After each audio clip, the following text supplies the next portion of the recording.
had some training before for other projects, but I think my experience with it had been very brief and kind of like just getting ready for that specific action, or like, a couple weeks of training. Like the famous line in James Bond, in No Time to Die, when I say I only had 3 weeks training, that was real. This is gonna go brilliantly. I know. I've done 3 weeks training. How much time were you afforded to enter Ballerina and train up? I think it was about 4 months. Oh, wow. Yeah, it was really intense. It was kind of like, first I had to do strength training to be prepared for that, to take on everything. So then I would do in the morning strength training, then I would go to the 8711 facilities and have like 4 or 5 hours with this stunt team. And then I would jump in a car and go to the shooting range, and I would be like another 2 hours shooting guns. For Ballerina, it was just like so extensive, and I feel like we went to the very, very beginning of like the basics. These are the movements. This is how your body should be. This is the right position where you start. What you get more power if you start from here to there.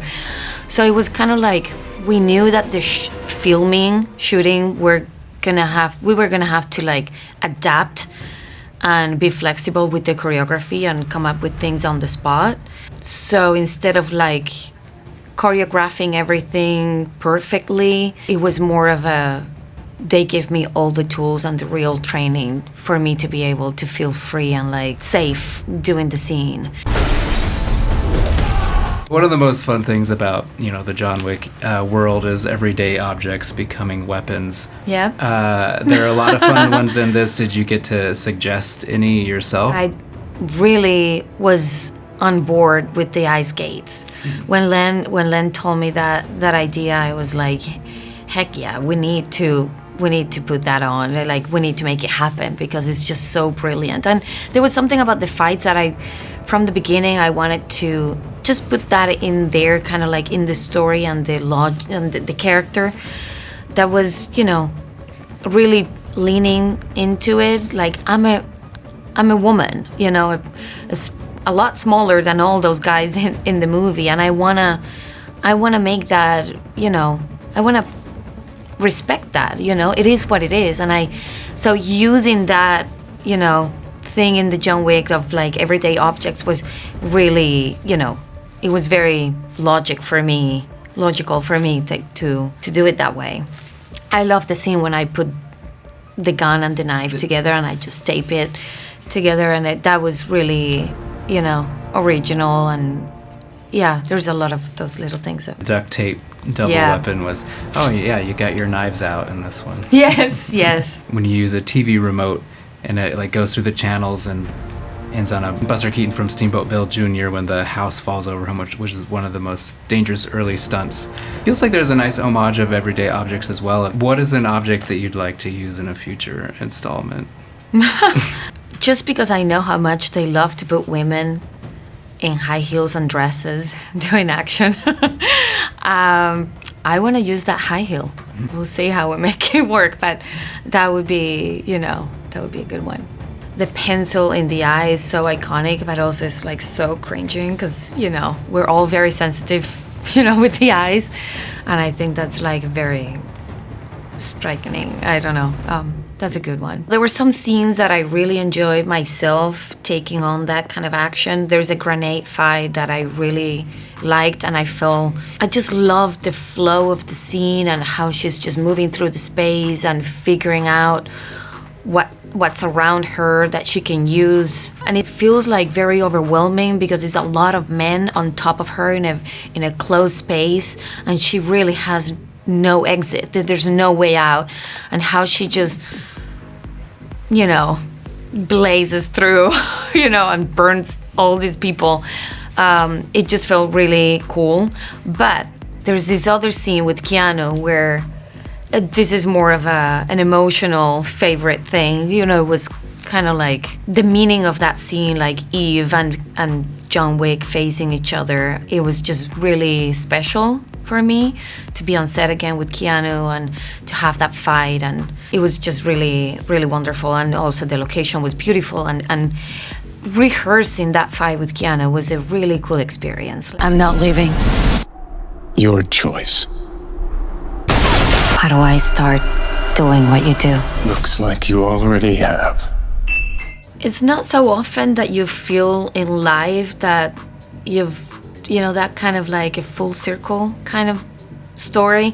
And I think this is one of them. I met Keanu when I was 26, 27, and we did Knock Knock together, and we just bonded a lot, and we created this really beautiful friendship, and we wanted to collaborate later on. We did a second film together. But I never imagined this was gonna happen, or this was gonna come my way. I don't think he did. I don't know.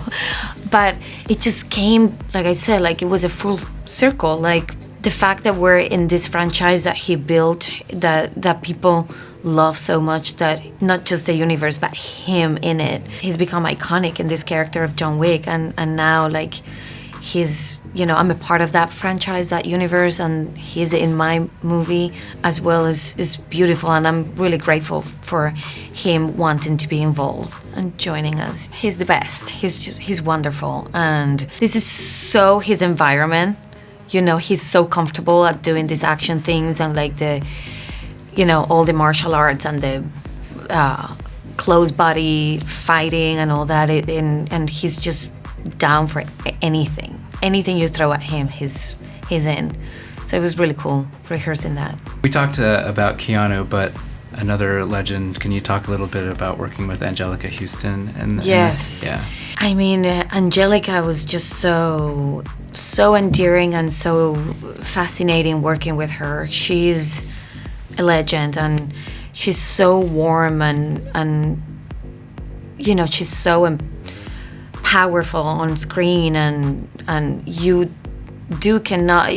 can't think about the Roscoe Roma without her. She represents that, and it was just incredible having her on set with me, and I have really good memories also from in between takes, our conversations, and she told me a lot of stories about Hollywood and things back then, and it was beautiful. We had a great connection, and I'm really happy I got to work with her.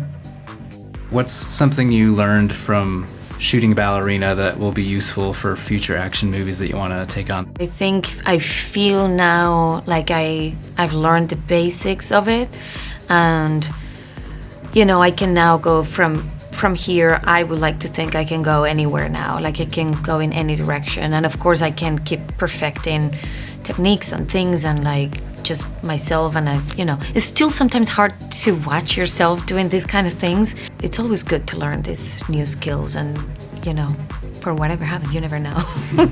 For life.